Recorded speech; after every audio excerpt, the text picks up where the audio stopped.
Hello everyone, welcome back to my channel Urdu Darsgah. I hope आप लोग ठीक होंगे। मैं डॉक्टर गुलनाज फातिमा।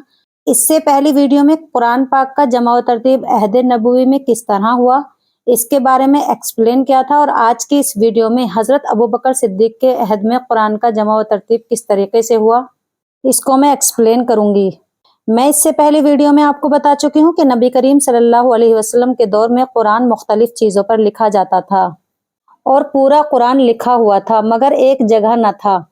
हुजूर सल्लल्लाहु अलैहि वसल्लम के बाद हज़रत अबू बकर सिद्दीक मुसलमानों के पहले खलीफा मुंतखब हुए और आपने ही कुरान को एक जगह जमा करने का हुक्म दिया।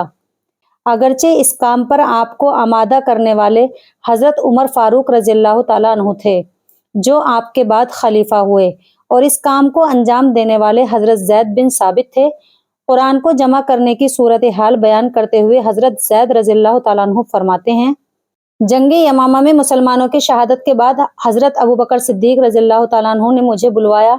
जब मैं पहुंचा तो वहां हज़रत उमर फारूक भी मौजूद थे। हज़रत अबू बकर ने मुझसे कहा कि उमर रज़ियल्लाहु ताला अन्हु मेरे पास आए और कहा कि जंगे यमामा में कुरान के याद करने वालों की बहुत ज़्यादा शहादत हुई है। मुझे डर है कि इसी तरह दूसरी जंगों में भी ये हजरात शहीद होंगे और नतीजे में कुरान का अक्सर हिस्सा जाता रहेगा। इसलिए मेरी राय ये है कि आप कुरान करीम को जमा करने का हुक्म दें। तो मैंने उमर रज़ियल्लाहु ताला अन्हु से कहा कि तुम वो काम क्यों कर सकते हो जिसे रसूलुल्लाह सल्लल्लाहु अलैहि वसल्लम ने नहीं किया। तो उमर रज़ियल्लाहु ताला अन्हु ने कहा, अल्लाह की कसम, इसी में खैर है। उमर इस बात पर इसरार करते रहे, यहाँ तक कि अल्लाह ने मुझे इस काम के लिए शरीह सद्र अता फरमाया। और अब मेरी भी राय वही है जो उमर रज़ियल्लाहु ताला अन्हु की राय है। हज़रत अबू बकर ने मजीद कहा कि ए ज़ैद, तुम नौजवान, अक्लमंद और बेदाग इंसान हो। इससे पहले तुम नबी करीम सल्लल्लाहु अलैहि वसल्लम के हुक्म से कुरान लिखा करते थे। कुरान की आयत व सूरतों को तलाश करके जमा करो।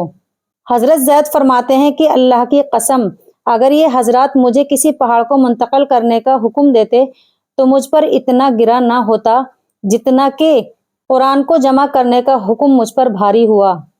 मैंने कहा कि आप हजरात वो काम करना क्यों चाहते हैं कि जिसे रसूलुल्लाह सल्लल्लाहु अलैहि वसल्लम ने नहीं किया। हज़रत अबू बकर सिद्दीक ने जवाब दिया, अल्लाह की कसम, इसमें खैर है। और वो इसरार करते रहे, यहाँ तक कि मुझे भी इस काम के लिए अल्लाह ने शरीह सद्र अता फरमाया, जिसके लिए हज़रत अबू बकर को शरीह सद्र अता फरमाया था। चुनाचे मैंने कुरान को तलाश करना शुरू किया और उसे पत्थर की तख्तियों और दरख्त की लकड़ियों, पत्तों और सहाबा के सीनों से लेकर जमा किया, यहाँ तक कि मैंने सूरह तौबा की आखिरी आयत अबू खुज़ैमा रज़ियल्लाहु ताला अन्हु के पास पाई। बिलाशुबा हज़रत ज़ैद ने कुरान को जमा करने का काबिल कद्र और काबिल फ़ख्र कारनामा अंजाम दिया है।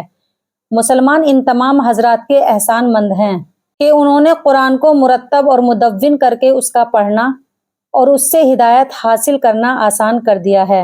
हज़रत अबू बकर सिद्दीक रज़ियल्लाहु ताला अन्हु जब तक जिंदा रहे, कुरान का ये नुस्खा उनके पास रहा, और उनकी वफ़ात के बाद हज़रत उमर खलीफा मुंतखब हुए तो उनके पास रहा, और जब उनकी वफ़ात हो गई तो उनकी साहबजादी हज़रत हफ्सा रज़ियल्लाहु ताला अन्हा, जो ज़ौजे रसूल भी थी, उनके पास महफूज रहा। उम्मीद करती हूँ हज़रत अबू बकर सिद्दीक रज़ियल्लाहु ताला अन्हु के अहद में कुरान का जमा व तरतीब किस तरीके से हुआ, आप लोगों को अच्छे से समझ में आ गया होगा। अगर आप लोग हमारे चैनल पर नए हैं तो आप लोग चैनल को ज़रूर सब्सक्राइब कर लें और बेल आइकन को प्रेस कर लें, ताकि आने वाला हर नोटिफिकेशन आपको मिल सके। फिर हाजिर होंगे एक और वीडियो के साथ। तब तक आप लोग अपना ख्याल रखें, अच्छे से तैयारी करते रहें, खुश रहें। अल्लाह हाफिज़।